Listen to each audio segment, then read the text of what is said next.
దేశంలో హైస్పీడ్ రైళ్లు రాబోతున్నాయి. దీనికి సంబంధించిన పనులు ఇప్పటికే మొదలయ్యాయి. గంటకు 280 కిలోమీటర్ల వేగంతో ప్రయాణించేలా వీటిని తీర్చిదిద్దుతున్నారు.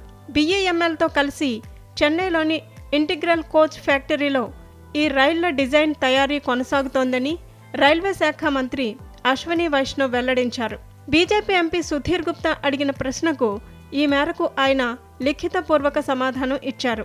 వందే భారత్ రైళ్లు విజయవంతం అయిన నేపథ్యంలో మేక్ ఇన్ ఇండియా స్ఫూర్తితో హైస్పీడ్ రైళ్ల తయారీ చేపట్టినట్లు వైష్ణవ్ తెలిపారు.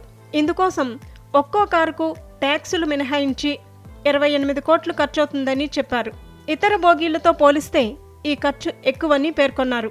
అయితే హైస్పీడ్ రైళ్ల సెట్ల తయారీ సంక్లిష్టమని, సాంకేతిక అంశాలు ఇందులో ముడిపడి ఉంటాయని పేర్కొన్నారు. సాధారణ రైళ్లతో పోలిస్తే వీటి ఏరోడైనమిక్ భిన్నంగా ఉంటుందని వైష్ణవ్ చెప్పారు.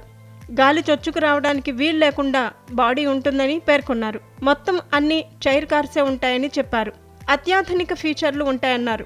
ఆటోమేటిక్ డోర్స్, బోగీకి మధ్య అనుసంధానం, బయటి వాతావరణానికి అనుగుణంగా బోగీ లోపలి పరిస్థితులు, CCTV, మొబైల్ ఛార్జింగ్ సదుపాయం, ఫైర్ సేఫ్టీ పరికరాలు ఉంటాయని పేర్కొన్నారు. డిజైన్ పూర్తయ్యాక ప్రాజెక్టు పూర్తవడానికి ఎంత వ్యయం అవుతుందో అవగాహన వస్తుందని వైష్ణవ్ తెలిపారు.